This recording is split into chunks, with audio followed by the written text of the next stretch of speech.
So yeah, hi, I'm Nico. I'm a cryptographer at Geometry, and I want to talk about folding schemes today, and more specifically, like sort of my mental model and the way I understand all the different advances in this field. And hopefully, by the end of this, you'll be super comfortable reasoning about all the different ones that came out recently. So jumping in directly, sort of what are we trying to achieve? What's our motivation?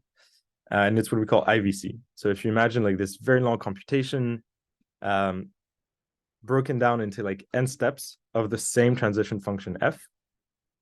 So you have like state 0, you apply f with maybe some like secret input omega, and you get the next state s1. Then you repeat that on s1 with some new secret input, etc., n times. And the goal is to produce like a succinct proof that some prover knows all the witnesses, all the omega values, such that the final state Sn is the correct final state. If you set f to be the transition function of a VM, you now have a proof system that advances at the same rate as your VM. And why is that interesting? Let's say I'm running some experiment on my laptop. It's, I don't know, doing like 50 cycles of a VM. I want to make sure that it's running correctly. So I want a proof of the execution. But I get to the end of it and I realize, oh, that was, good result, but I'd like to do one more step. So if I had just done like a regular snark of my 50 steps that I had unrolled, I'll be left with a snark, and then I'll be forced to either recompute everything for 51 steps, which is doing way too much work, or I'd have to verify the snark in a verifiable manner and then produce one more step in a verifiable manner. And that's also super expensive because I'm doing a snark inside a snark. And that's also not ideal. Maybe like the snark inside the snark will be more expensive than my one extra step. So the question is, can we get this sort of incremental proving cheap enough that it can advance alongside my VM? So how do we build IVC? The first alternative to this like snark of snark construction was the Halo paper. And in there, they call it nested amortization. And it's this idea that I'll do a snark of a snark, but I won't fully verify my snark. Right? I'll do all the easy parts of verifying my snark, and the hard part I'll leave for later. And if I have more easy parts coming in, I can accumulate them together, and only once at the very end will I verify the hard part. So that was great. There were another two papers that came out, PCD from Accumulation Schemes and Halo Infinite, that sort of formalize the Halo idea a bit more. They use the term accumulation schemes, and they generalize this to any polynomial commitment scheme. Then there was another paper from similar research groups, PCD without succinct arguments. And what they mean here is, actually, well, I don't need to do a snark of a snark. I can do a nark of a nark. Again, I'll do this thing of not verifying the proof completely, but I'll also not have to read my proof completely. So I'll read part of the proof, do part of the verifying, and I'll move on until the very end. So that's also really cool. The next iteration of this was folding, which is kind of the same thing in Nova, but they sort of found the way to differ as much as possible, more than the previous papers. So Nova does this for R1CS, then we're like, oh, this is really cool, can we do more? And suddenly, like, bam, there's a bunch of folding schemes that show up, extending Nova to Plonk, extending Nova to CCS, which is like this generalized version of R1CS. And then you have Protostar, which sort of extends it to almost like any kind of protocol. So if you've been looking at the field and you've been thinking, oh yeah, Nova sounds great, I'll use it for my VM, and suddenly you see these other papers popping up, and you were about to implement it, well, this is sort of what your life was like. You're like, oh shit, which button do I press? So the goal of this talk is to acknowledge that yes, research is moving super fast in this field. And the question is, how do we choose which scheme to implement? How do we even reason about these things? How do we compare them? Ideally, in theory and in practice. Today, I'll only look at the theory, and we're going to stay kind of high level during the talk. But if you want to dive into like deeper questions about these schemes later in the Q&A, I'm super happy to do so. So the claim I'll make is that all these schemes that we saw, all these papers that I showed earlier, fall under the same pattern, which I call reduce and combine. Do we have any questions so far?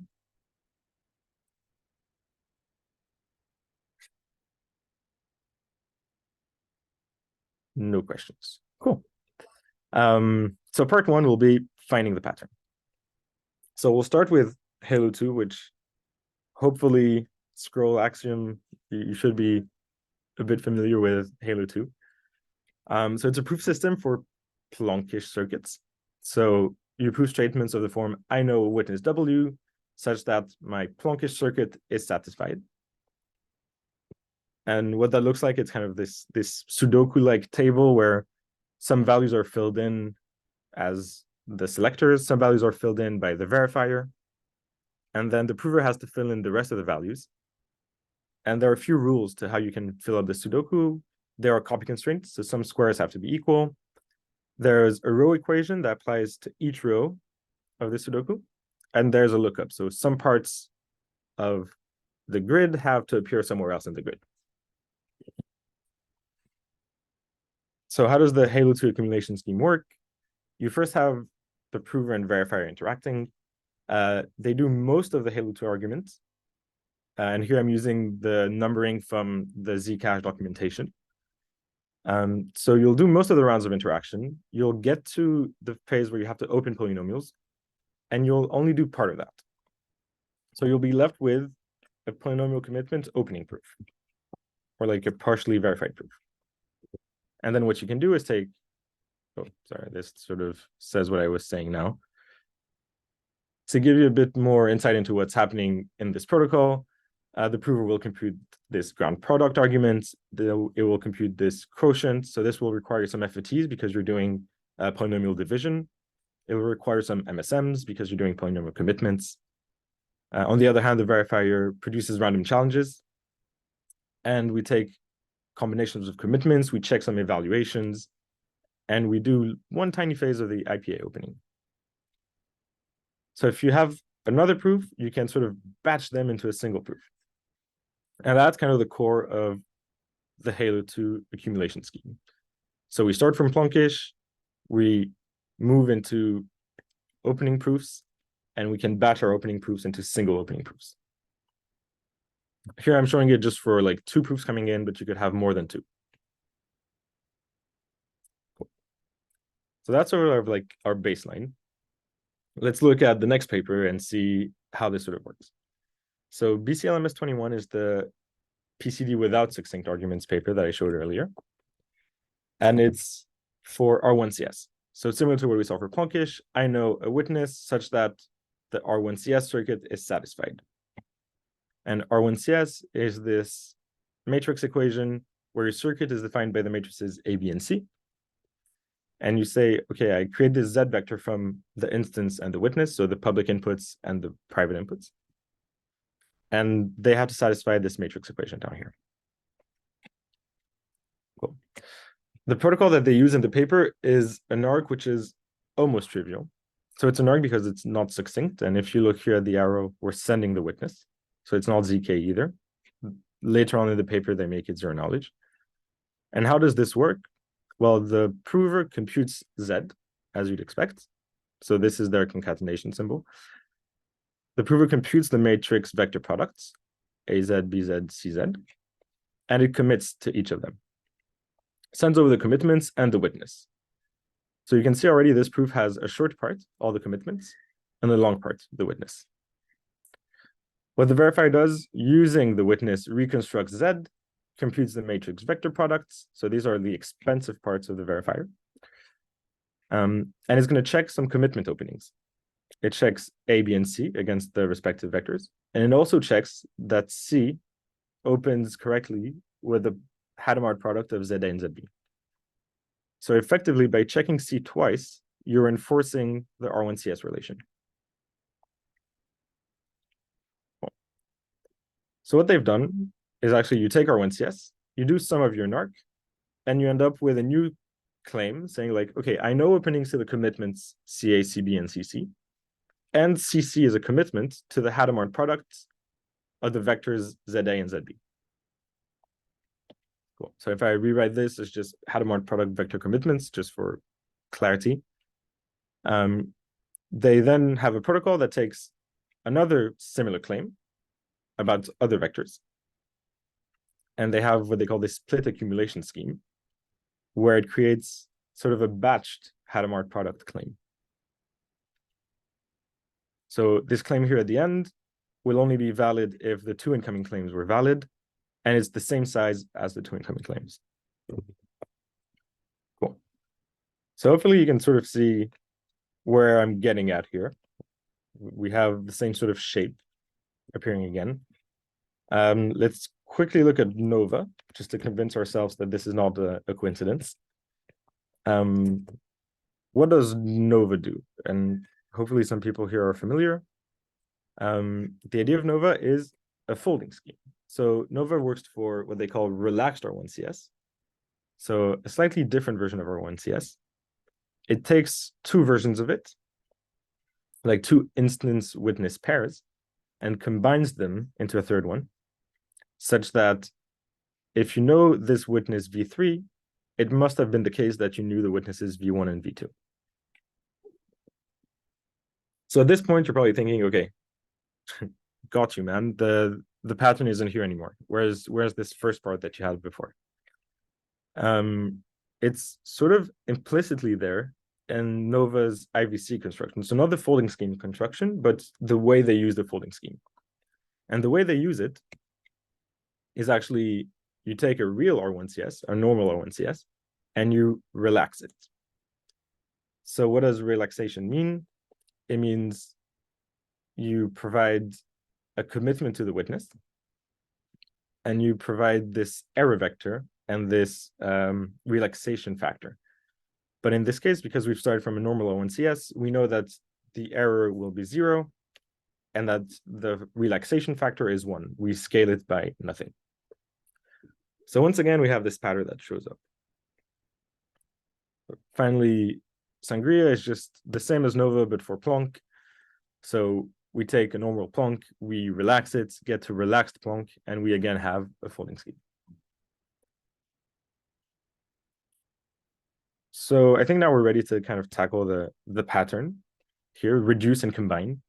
So you start with some relation. I know witness W such that the instance witness pair XW is satisfying for a relation R.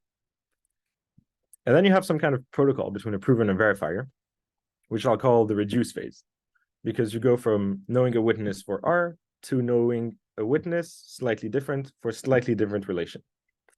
So in the case of Halo, this S relation was polynomial opening proofs. In the case of the BCLMS21 paper, this was claims about vector commitments and the Hadamard products. Nova, it's relaxed R1CS, etc. So then once you have this secondary relation, you can combine them. And again, this is another protocol between a prover and a verifier.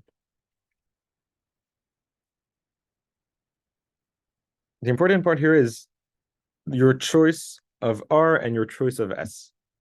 Because depending on how different they are, you're going to have to do some amount of work here. And then depending on how foldable S is, you're going to do some amount of work down here.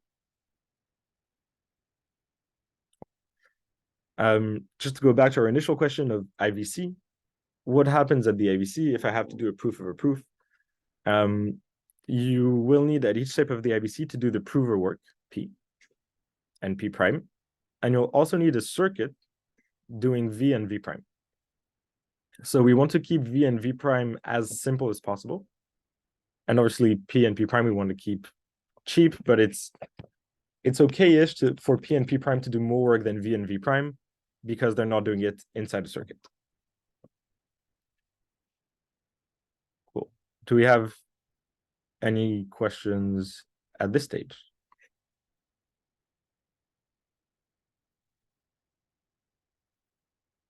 Awesome. Everyone's happy.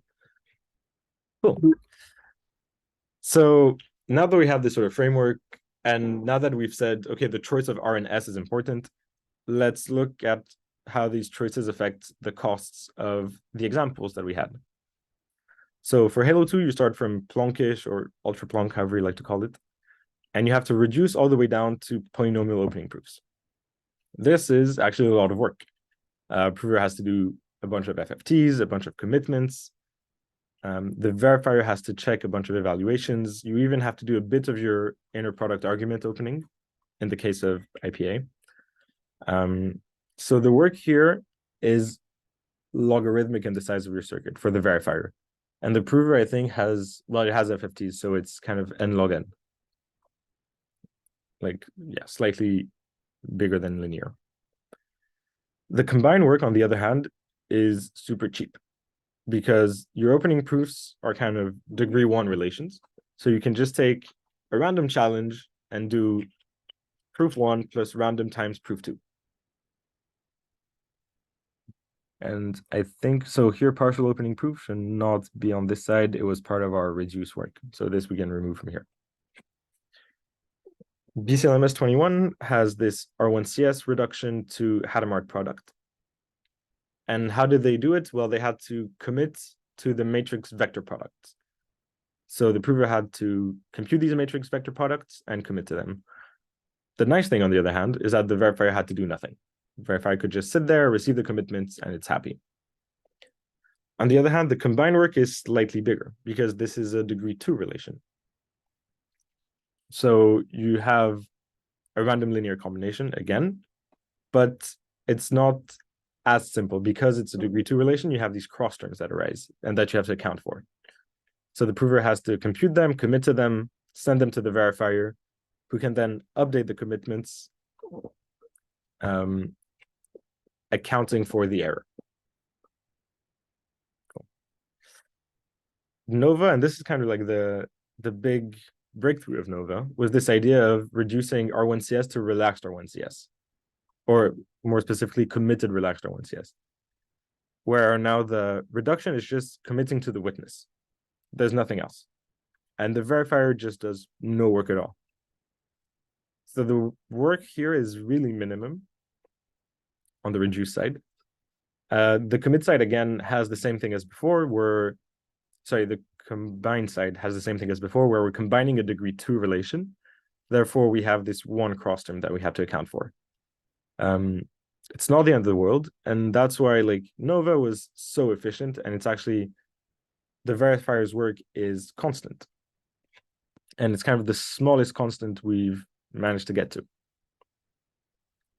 Sangria, I'll skip over because it's kind of the same thing as before. Other than your witness in a Planck relation is usually bigger than the witnesses you have in R1CS. This, by the way, is Sangria without high degree gates, because if you do try to do high degree gates, the combine becomes very messy. Hey, Nico, we have one question in the group for you. Yeah. Yeah, so one question I have that I found somewhat confusing is that my understanding is that the commitment is actually somewhat expensive. So in terms of the cost, what is the relative breakdown of these, of say like doing a big R1CS proof versus committing to the witnesses individually? Because apparently Nova is much more efficient. I'm confused where the cost breakdown is. Yep. So what do you mean by a big R1CS proof? So let's say you do Nova with one step, you could hypothetically just have one big R1CS constraint that does both of the computation steps in one proof, right? I see. Yeah.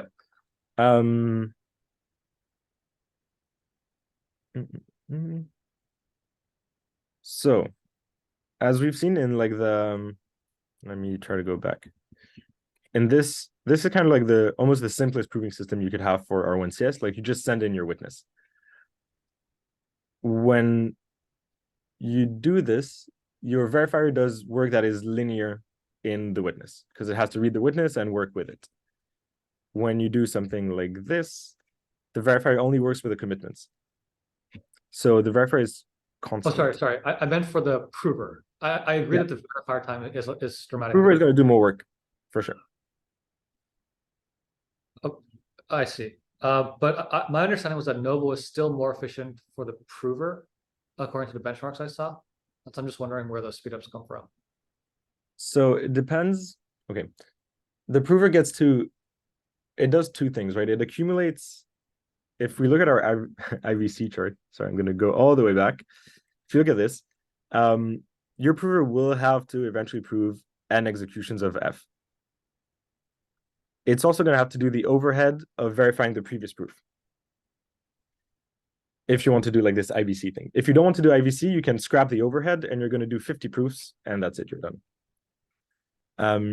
If you count your prover as doing f, proving f and proving the overhead every time, plus at the end you want some kind of snark to make it succinct, your prover will have done the 50 f's plus the 50 overheads plus one snark at the end. Where you do have a speed up is if you just compare the final step. So the one snark at the end is a snark for one execution of f. Versus if you had unrolled all 50 executions and did one snark, you'd technically be doing a snark for a way bigger circuit. Okay, got it. Makes sense. So yeah, I think it's a case of what is it you're measuring and are we measuring comparable things?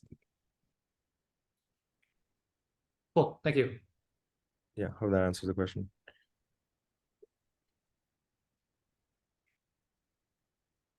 Cool. Very briefly, I wanted to sort of touch on the pedantic theory moment of the talk. And it's mapping the existing definitions of folding scheme, split accumulation scheme, multi-folding that we've seen in Hypernova, or simple accumulation that we've seen in Protostar, mapping them onto what I'm talking about here. So folding, and the definition is only concerned with taking two instances of the same relation and folding them into one instance of that relation. So it kind of ignores the reduced parts, and the reduced part is deferred to the IVC construction. And here deferred, sorry, bad use of the word deferred, it's slotted into the IVC construction rather than being slotted into the folding scheme construction. Simple accumulation is sort of the non-interactive version of this, where you do allow for two different relations being accumulated. So one instance from relation R, one from relation S into a relation S.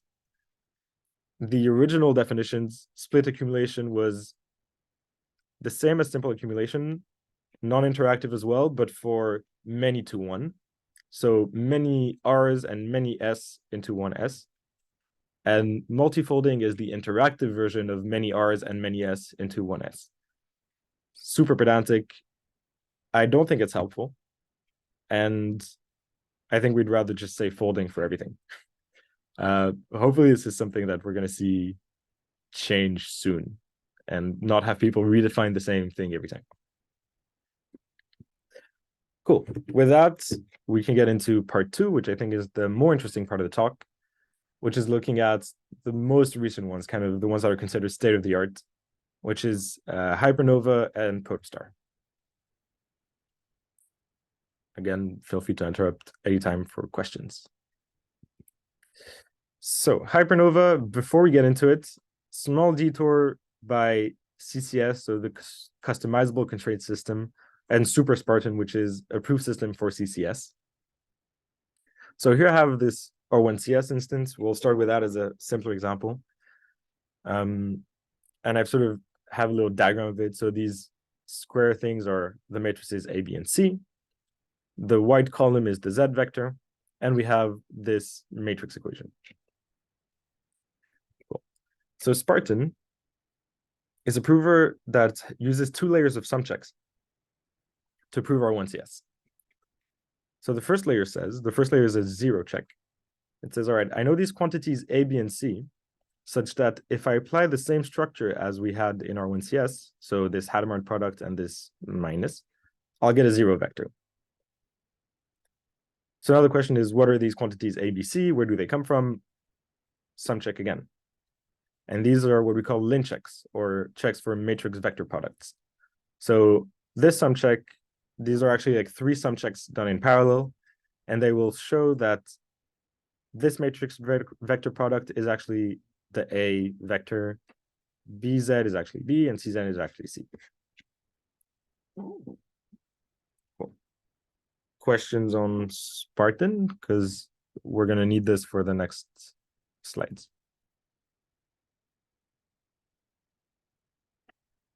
Cool.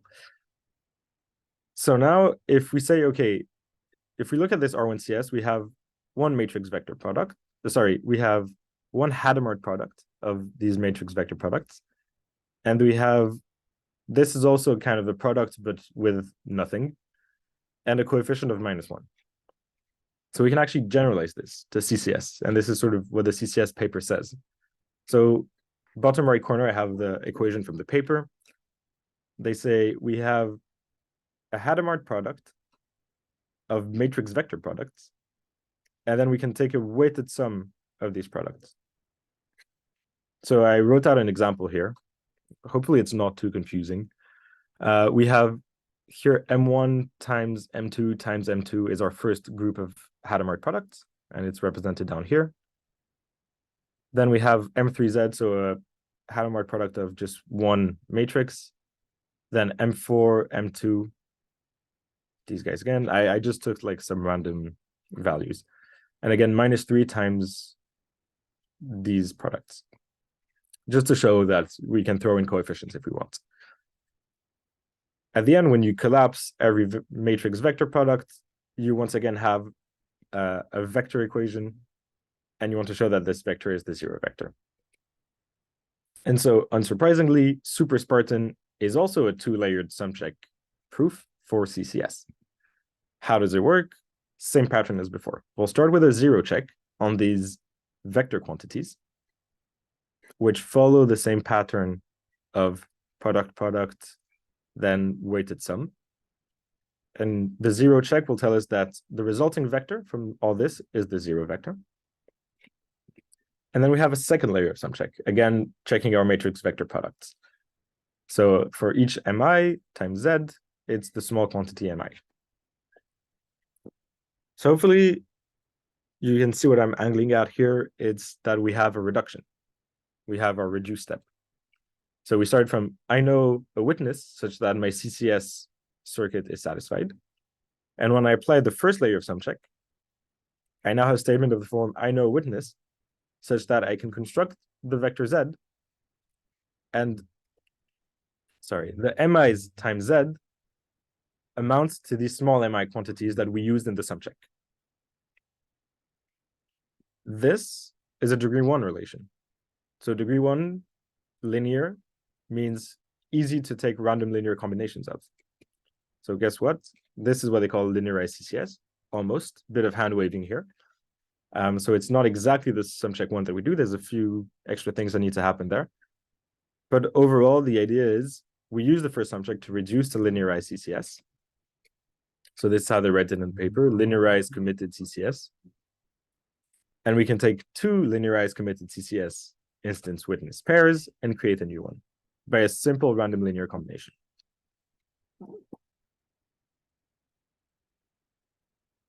Yeah.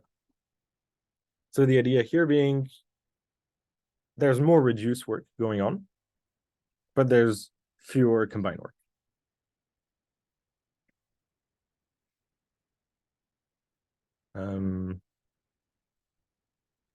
Let me see if I'm Quick question. Yeah. So in the CCCS, the MIs are fixed. The MIs are fixed, correct. So the sum check. They are part of the instance, actually. This U1 sort of hides the M values. Okay.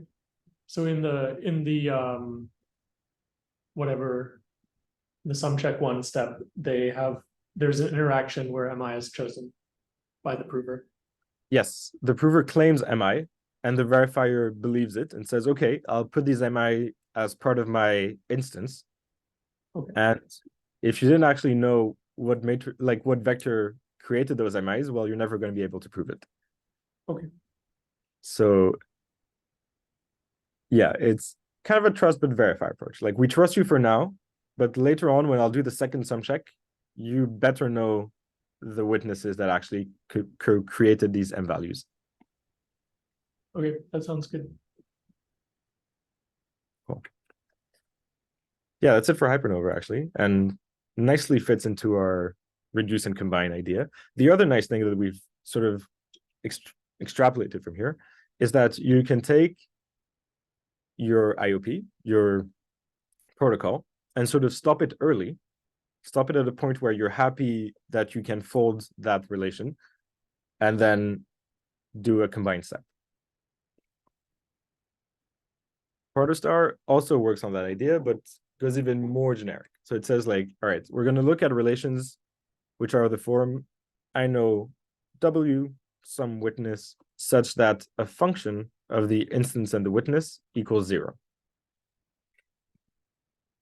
And they have this sort of generalized relaxation process where whatever your protocol was, so you're going to say like, it's an interactive protocol. So you send messages, you receive randomness, send messages, receive randomness.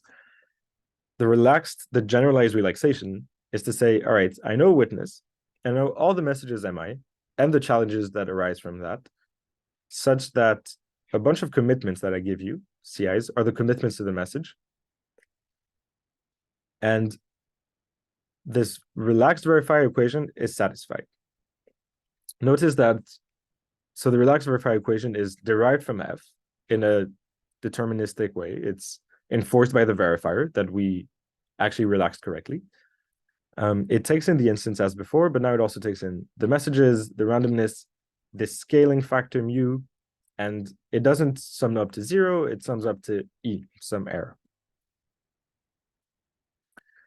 This equation could be of any degree, but there's only one of them. Like, it's only one equation. And that's quite important because it means even if we do have cross terms, they'll each be of length 1. And instead of using expensive discrete log-based commitments or like KZG commitments, I can use the identity function as a commitment.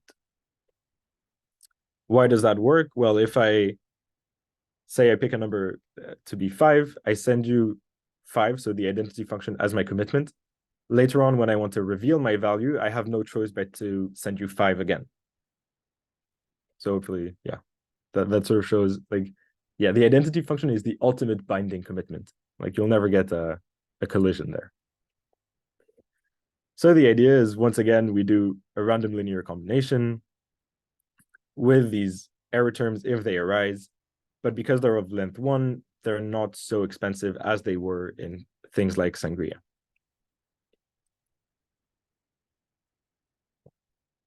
So hopefully, yeah, wait, I'll take questions on Protostar if there are any. I know this is very high level, so also happy to dig in a bit deeper, or I have just a few more slides. If you want, at the end of the slides, we can open up the paper and be more specific about what we mean here. So I have one more question, which is that so if you send the witness for the relaxed verifier at the end here, that means that this is not, it's not zero knowledge, right? Correct. It's also not even succinct. Nope. Well, neither was. Okay, the equation requires non-succinct parts to check it, but because you're not checking it yet, you're still succinct for now.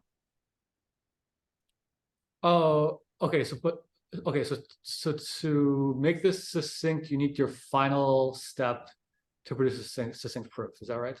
Exactly. So what you'd want to do on the very right here of the graph is actually have a snark that proves this. Okay, but I see. But then if the relaxed verifier is very complicated, then that snark can also be complicated. Is that right? Exactly. Okay, got it. Also, if you look at the relation right now as it stands, I know witness and I know messages, blah, blah, blah, such that the commitments open correctly. So it means you're going to have a snark that opens commitments, which sort of means you're going to have to start embedding things. So this is where Nova was kind of smart in its construction, because they had a simple snark for relaxed R1CS. And this is something that we've sort of lost by going so generic here. Got it. Thank you. So yeah, back to our little comparison table with our relations and our reduce and combine work. I kept Nova here just so that we have a tie back to what we saw earlier. So Hypernova CCS has linearized committed CCS. So it no longer has this relaxation technique. It has more of like an early stopping, more like of a Halo style technique where you take the protocol as you knew it, but you stop early. So this results in a way bigger reduced work, which is actually, so you have to commit to the witness, the prover, and the prover and verifier have to run the sumcheck protocol, the interactive version of it.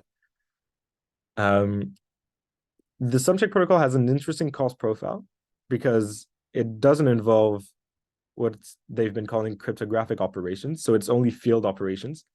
So in that sense, it sounds cheap. I'm not sure that it is cheap in practice.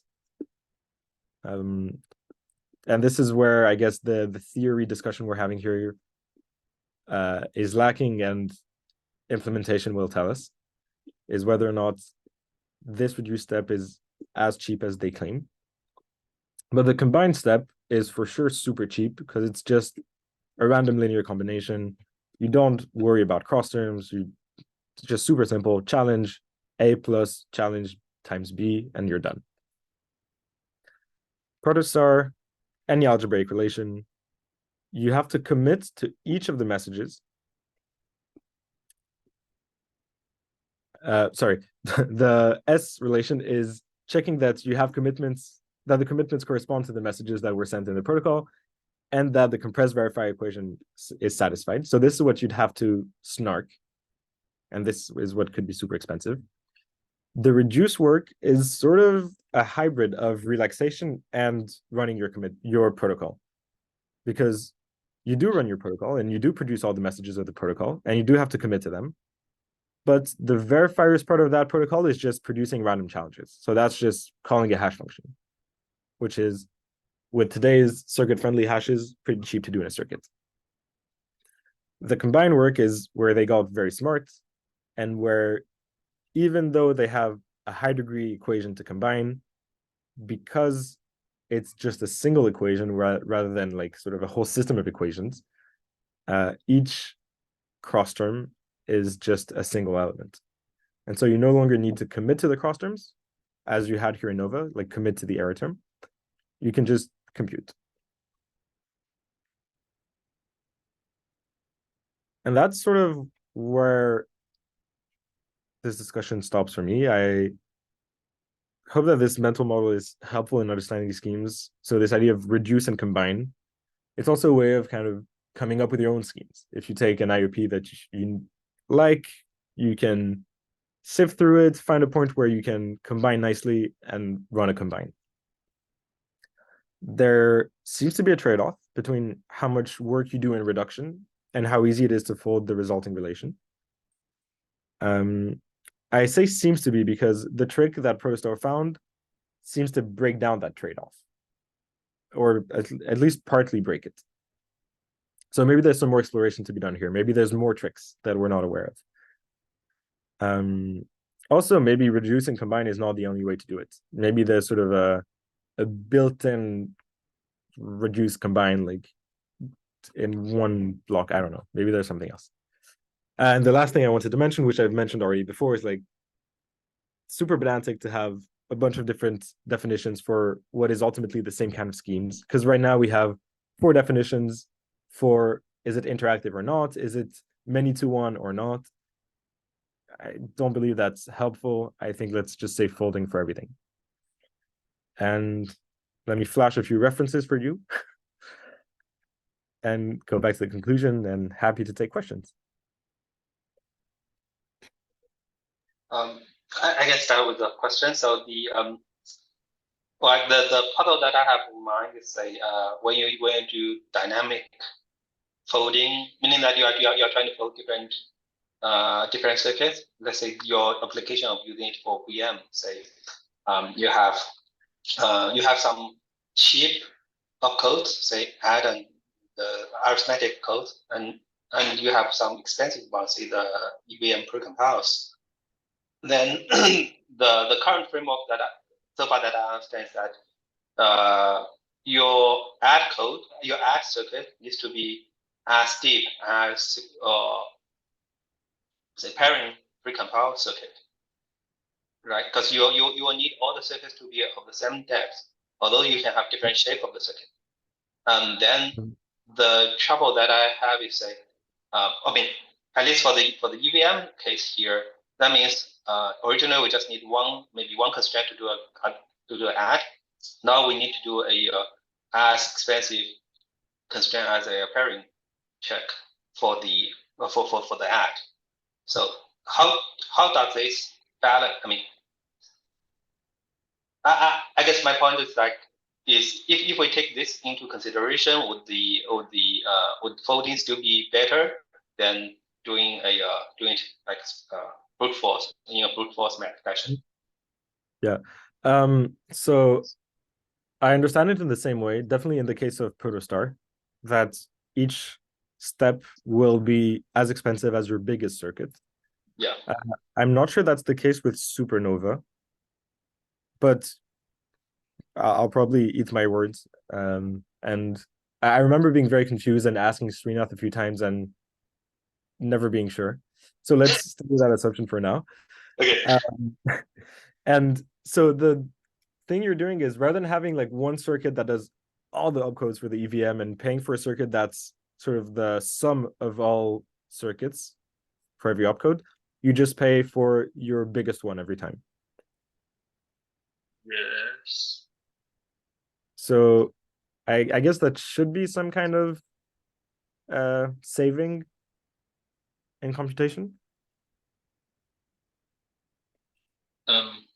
I see. So you are saying that we are not actually comparing the. Let's say we have. Let's use a very simple example. So we have just two opcodes, an addition and a pairing, and you are saying that we are not paying the cost of addition plus pairing. We're just paying the cost of pairing itself. Cost. Yeah. The add part will be folded into the pairing, and Exactly. the folding itself is cheap. Okay. That makes more sense. Yeah. Cool. Yeah, that's exactly it. Cool. So does that make sense? Does it mean that it makes more sense to break down the say a pairing opcode into some sub opcodes? I don't know. I Just guess so. trying to Yeah. personal. Yeah. I would think so. Yes. It sounds like the cost profile for which it's more interesting is if you have a large number of small opcodes rather than very few big opcodes. I see. Cool. Thank you.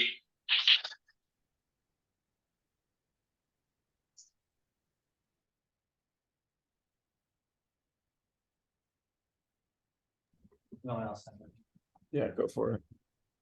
So I guess one generic question I have is that it seems that Protostar is very generic, so you can plug in lots of different, I guess, relaxed verifiers and different kinds of commitments. Do you have a sense of what that trade-off space looks like? It seems like to me that there's a lot of open questions around what the actual components are going to be and how efficient they actually are in practice. Yeah. No. My answer is I have no idea. So originally we started working on a Sangria implementation, then Protostar came out, so now we're sort of starting to work on a Protostar implementation. So hopefully we'll have some kind of benchmark soon. But until then, it's really hard for me to estimate any of this. Okay, cool. Yeah, well, I'd love to chat offline to see where you guys are with implementation and stuff if you're around. Yeah. Cool. Thank you. Cool. Any other questions? So if we have like a hash function, like a catch-up, for example, then it would be a benefit to split it into the rounds and fold the rounds. Yes, I think so. Okay. I think so. I see. Again, I think it's more of a you have to look at your instruction set holistically and sort of figure out what is the optimal way of breaking down your instructions. And then I don't know if there's an issue with the VM itself where you need atomicity of certain operations or not. I see. Thank you.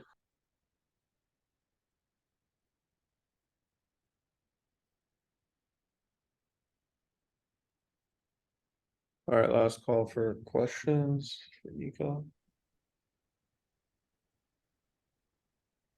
All right, if there are no more, thanks so much, Nico. It was Cool. an awesome presentation. I think we all enjoyed it. So, yeah. All right. Thanks Yeah. for having.